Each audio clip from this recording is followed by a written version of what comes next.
नमस्ते सभी को, मैं हूँ सृष्टि और आज हम भगवद गीता चैप्टर 2 के श्लोक नंबर 36 में आ गए हैं। रोज की तरह पहले मैं संस्कृत में श्लोक को पढ़ूंगी, उसके इंग्लिश ट्रांसलेशन को देखेंगे और मीनिंग को समझेंगे। तो चलिए शुरू करते हैं। अवच्य वदंश्च बहुन् वदिष्यन्ति तवाहितः निन्दन्तस्तवा समर्थ्यं ततो दुःखतरं नु किम्। Your enemies will describe you in many unkind words and scorn your ability. What could be more painful for you? तो ये बोल रहे हैं कि जो इंसान अपने काम को प्यार करता है, अपने एबिलिटीज़ को प्यार करता है या अपने एबिलिटीज़ से पहले कुछ अच्छे काम हासिल कर चुका है, जब उसको डिसरेस्पेक्ट किया जाता है या फिर उस काम में उसको नेगेटिव बोला जाता है, तो वो चीज़ बर्दाश्त करना उस इंसान के लिए बहुत ही मुश्किल हो जाता है।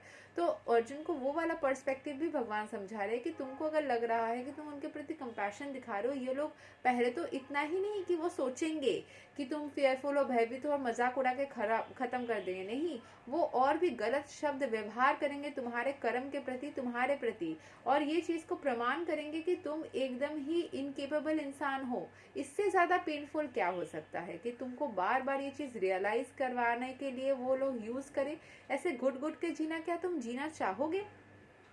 Lord Krishna was astonished in the beginning at Arjun's uncalled for plea for compassion, and he described his compassion as befitting the non-Aryans. Now, in so many words, he has proved his statements against Arjun's so-called compassion. उन्होंने यही समझाया कि तुम जिसको दया बोल रहे हो, मुझे तो ये चीज़ बिल्कुल भी दया भावना से जस्टिफाइड लग ही नहीं रहा है।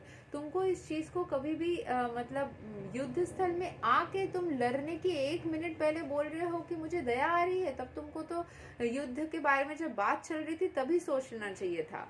तो अभी तुम इस मोमेंट में आके बोल रहे हो, ये बिल्कुल भी फिट नहीं होती है। तुम एक क्षत्रिय हो, तुमको तुम्हारा काम के स्थल में जैसे होता है ना, बहुत सारे लोग पूरे इंटरव्यू देंगे करके रेडी होके आते हैं एक जॉब के लिए, फिर इंटरव्यू जब देने जाएंगे तो बाहर जाके फिर बोलते नहीं मुझे डर लग रहा है। तो वो जो अंडर कॉन्फिडेंस आ जाती है ना, वो जो अचानक से एक ड्रॉप डाउन या ब्रेक डाउन हो जाता है, उस चीज से उभरने के लिए कृष्ण भगवान उसको मोटिवेट कर रहे हैं। हो सकता है कुछ कुछ इंसानों का ऐसे पूरा रेडी थे, मोटिवेटेड थे, करना ही था, लेकिन एंड मोमेंट में पूरा गेट से अंदर जाने वक्त ही कुछ एक अलग सा हो गया एंड वो फिर ब्रेक डाउन हो गया, कर ही नहीं पाए परफॉर्म।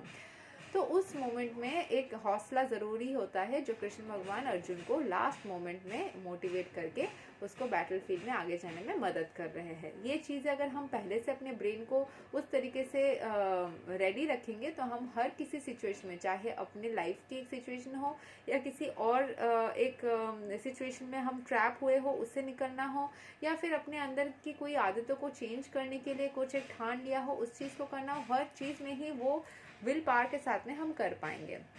यही तक था श्लोक नंबर 36। अगले वीडियो में हम कवर करेंगे श्लोक 37। तब तक के लिए हरे कृष्णा।